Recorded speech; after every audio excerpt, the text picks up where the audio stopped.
wajar kalau Nabi bergelar Afdholul Ambiya Sayyidul Awwalin wal Akhirin, karena memang lebih efektif cara menggiring supaya orang iman. Sekarang sudah tahu kenapa Nabi jadi Sayyidul Awwalin wal Akhirin? Sudah ya? Mungkin kemarin-kemarin tahu tapi gak tahu logikanya. Pokok iman selewat ke musola ngaji iman, itu iman yang kurang betul itu, karena tanpa nador. Itu namanya taklid yang statusnya mukhtalaf alaih, masih disidangkan di MK, paham ya? Iman jadi iman taklid itu iman yang masih disidangkan oleh para ulama. Ada hakim yang bilang sah, ada hakim bilang tidak sah. Tanya anak-anak Qudsiyah ya. Imanul muqallid itu mukhtalaf alaih apa mujma' alaih? Mukhtalaf alaih. Kalau imanu ahli nadhar mujma' alaih. Insyaallah barokahnya ngaji ini semuanya min ahli nadhar, apa? Min ahlin, jangan amin sudah jadi, ini sudah jadi ini. Kalau amin kan masih berdoa, bisa makbul bisa ndak boleh iman kok, ayo iman kepada Allah dan Rasul, amin, ndak boleh. Sesuatu yang pasti ndak boleh diamini, itu kan jadi kacau nanti. Harus bilang apa? Sami'na wa ta'na. Nanti lama-lama kamu disuruh Allah, ayo sholat, amin. Ndak boleh, jadi amin itu ada aturannya. Tapi bukan berarti saya nyalahkan jenengan, enggak. Ya memang salah gitu. Jadi kan. Ya usah saya memang statusnya salah. Ya saya ulang lagi ya. Berarti Rasulullah adalah Rasul yang sukses membuat sarana orang kembali ke Allah, mengakui kudrahnya Allah dengan sarana apa saja. Melihat rumput, melihat hewan, dan hewan itu ya apa saja. Dabah itu apa saja. Hewan yang melata di bumi apa saja. Semua bukti kudrahnya Allah. Bahkan Rasulullah sukses membiarkan umatnya nggak ditunggui beliau tetap iman. Mergo ditunggui konsep sing super gini kok Al-Qur'anul Karim. Jelas ya? Tapi caranya memahami ya seperti yang saya terangkan ini. Ya saya baca lagi ya yang. Jadi annal mu'jizati pakai jamak muannas salim, annal mu'jizati al-madiyata, mukjizat-mukjizat yang sudah kelewat itu kanat khisiatan, bersifat fisik, tusyahadu bil absor, hanya bisa dilihat dengan mata kepala, karena qoti soleh wa aso Musa. Wa mu'jizatul Qur'ani tusyahadu bil basirah, sementara mukjizatnya Quran disaksikan dengan mata hati, dan setiap orang punya mata hati. Fayakunu man yattabi'uhu li ajliya aksar li annal ladzi yusyahadu bi ainir ra'si yang qoridu bin qiradi musyahidihi walladzi yusyahadu bi ainil aqli bakin yusyahiduhu kullu man jaa badal awal mustamirron. Sesuatu yang dilihat dengan mata kepala, setelah para saksi ini meninggal, maka setelahnya mencari-cari, bisa percaya bisa enggak. Tapi mukjizat yang disaksikan mata hati, siapapun percaya dan sampai ila yaumil kiamat. Dan tentu Quran lebih unggul dalam hal ini.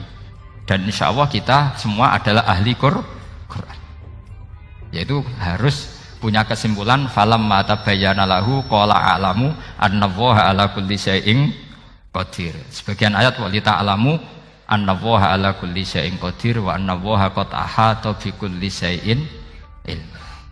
Itu kenapa mukjizatnya Quran dasar. Itu yang gampang-gampang ya, melihat nyamuk, unta, kerbau itu yang gampang. Anda tak naikkan kelas sedikit menjadi agak ilmiah. Misalnya begini, kamu ahli falak. Misalnya kayak Batu Rehan ya. Itu pasti tahu kalau matahari dan rembulan dibikin Allah itu asyamsu wal qamaru bihusban, bahwa matahari dan rembulan dibikin ini untuk hisab. Walladzi ja'ala syamsa diya'a wal qamara nura wa qaddarahu manazila li ta'lamu 'adadas sinina wal hisab. Sehingga ketika ternyata betul Samsiyah bisa dihitung menjadi tahun Samsiyah, yang oleh bahasa milenial disebut Masihiyah. Sayyidina Umar agak tersinggung. Sebetulnya yang namanya hisab itu tidak ada hubungannya dengan Masehi dan Hijriyah, itu tidak ada. Semua berdasar matahari atau apa? Rembulan. Lah sialnya yang Samsiyah ini oleh bahasa internasional disebut apa? Masihiyah. Makanya Sayyidina Umar marah terus bilang ya sudah kalau gitu Qamariyah bikin apa? Hijriyah. Jadi itu sebenarnya nama politik. Sebetulnya kalau objektif yang jadi ukuran ya Samsiyah sama Qamariyah. Berhubung ini sudah diambil tetangga partai sebelah, akhirnya ya kira-kira gitu loh. Jadi kira-kira seperti itu. Akhirnya kita namanya apa? Hijriyah, apa Samsiyah sama apa? Hijriyah. Sebetulnya yang asli ya Samsiyah, Qamariyah. Tapi nggak apa-apa lah. Dunia itu mesti ada politiknya.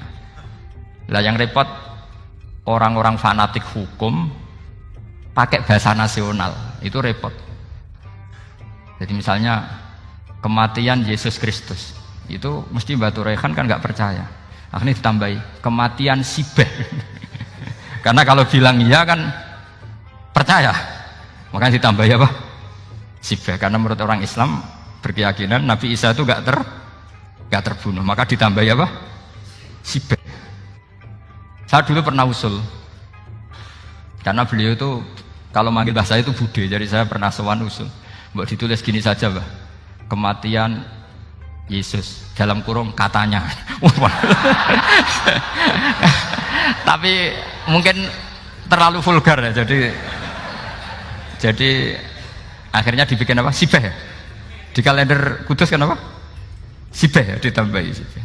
Ya nggak apa-apa lah, yang penting keyakinannya masih benar gitu. Jadi masih benar. Kalau usulan saya terlalu ekstrim, maka dikasih apa? Katanya. Ya karena memang begitu kan, kita berkeyakinan Nabi Isa itu gak terbunuh. Wa ma qataluhu wa ma sholabuhu walakin syubbihalahu.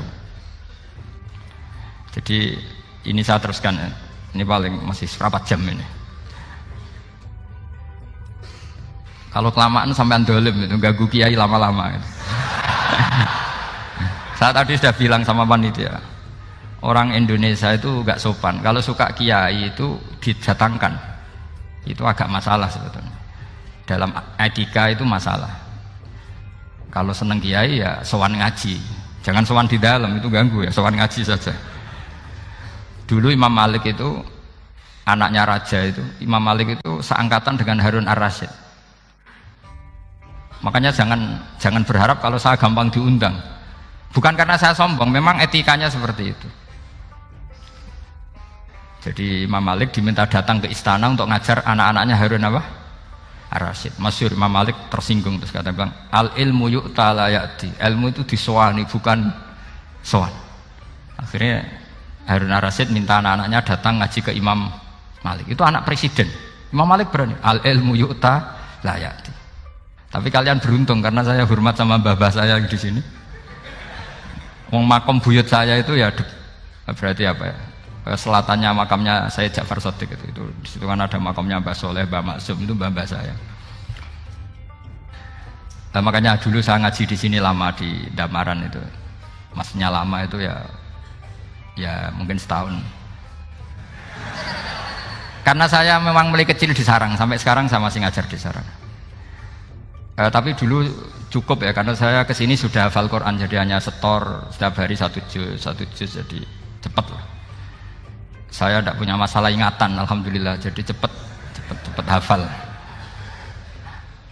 Saya terangkan lagi ya, ini penting ya, masalah mukjizatnya Quran. Selama ini orang tuh mau bilang tok, mukjizatnya Quran itu dahsyat, tapi nggak bisa menerangkan. Itu masalah. Makanya kita harus bisa menerangkan mukjizatnya Quran dahsyat itu apanya. Yaitu tadi, tongkatnya Nabi Musa hanya disaksikan oleh orang yang di era itu. Toh tujuannya mukjizat adalah diakui kemudian orang menjadi iman. Lalu Rasulullah SAW beliau sudah intaqala ila rafiqil a'la.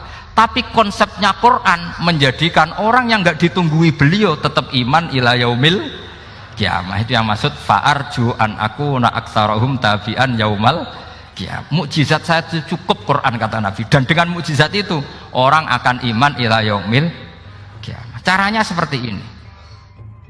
Karena tadi sedahsyat-dahsyatnya mukjizat, tujuan utama orang terdikte supaya ikror ngakui kudrohnya Allah. Lah ngono kok ngenteni tongkat sakti lah opo? Cukup deloknya. Paham nggih? Jelas ya? Alhamdulillah, mau naik kelas ini sudah benar ini sudah benar. Terus kedua begini, kedahsyatan Quran lagi. Quran itu bisa merunut, mentartibkan logika. Bahkan logika ini logika yang universal. Siapa saja merasakan logika itu. Misalnya begini, dulu orang kafir itu punya Tuhan banyak. Tentu yang dipertuhankan ya makna. Yang dipertuhankan itu banyak. Karena pikiran mereka urusan banyak, problem banyak, ya Tuhannya harus banyak. Ada BPKB 3D kan, istri cerewet macam-macam lah itu kan. Problemnya banyak, maka Tuhannya harus banyak. Karena Tuhan itu maknanya penyelesai masalah. Sehingga kalau masalahnya banyak, Tuhan harus banyak. Ketika Rasulullah membawa konsep satu Tuhan, mereka janggal. Makanya mereka bilang, aja'alal alihata ilaha wahida inna hadza lasyai'un ujab. Masa Tuhan satu? Ini aneh, nggak bisa. Tuhan harus banyak, karena masalah kita banyak. Itu terpatri, di otak mereka terpatri. Lalu Nabi dengan santai diajari Allah menerangkan, andaikan kalian punya majikan banyak dan perintahnya beda-beda, kamu suka enggak? Ya enggak suka, mat, enggak enak. Punya majikan banyak itu udah enak. Milih mana majikan banyak sama satu? Satu aja, mat. Tuhan kamu adalah majikan kamu. Kalau banyak kamu bingung. Ya mat, satu aja mat. Itu segampang itu. Jadi menggiring, Tuhan itu kan bos kita, tuan kita. Kalau banyak berarti yang memerintah kita banyak, dan bisa konflik bos-bos kita ini karena berebut anak buah tadi. Akhirnya mereka, kalau kamu punya majikan banyak dan perintahnya beda-beda, semuanya minta dilayani, kamu pusing enggak? Ya pusing, mat. Minta mana majikan banyak sama satu? Satu saja Muhammad. Ya Tuhan kamu adalah atasan kamu, maka harus satu. Mereka faham. Oke, mat, Tuhan satu. Itu yang dimaksud dorobawaw matalar rojulan fihi syuraka umutasyakisuna wa rojulan salamal lirojul hal yastawiyani masalah. Langsung alhamdulillah. Karena mereka yang paling bodoh pun paham dengan logika itu, paham. Kalau Tuhan banyak, perintahnya banyak, kita repot. Maka Allah bikin satu masalan, yaitu rojulan fihi syuraka umutasyakisuna wa rojulan salamal lirojul. Satu lelaki, satu bos, satu perintah. Kayak apa mudahnya Allah.